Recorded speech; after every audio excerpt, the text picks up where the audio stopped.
এই যে আমরা এখন এসছি চাচল স্টেট গ্যারেজের সামনে চা খেতে। এই যে এটা হচ্ছে দোকান, এই যে এটা হচ্ছে বজরংবলী মন্দির, এই যে আমি এসছি, প্রিয়াঙ্কা এসছে, অয়ন রায় চৌধুরী এসছে, সন্দীপ কুন্ডু এসছে ছোটবেলা, এই অয়ন রায় চৌধুরী। হ্যাঁ, এই যে আমাদের স্টেট গ্যারেজ, এই যে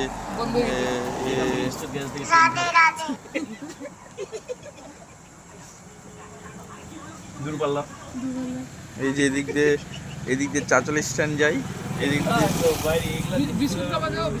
দিয়ে পাহাড়পুর যাই। এই যে এখানে আমাদের পরিচয় বলে একটা প্রজেক্ট হচ্ছে, বিশাল প্রজেক্ট এখানে করেছে, কিন্তু আমাদের সাথে এখনো অপরিচয় আছে। এখানে যদি কেউ যে ফ্ল্যাট কিনতে চান তো যোগাযোগ করবেন। তোর সঙ্গে মানে পরিচয়ের মালিকের সঙ্গে।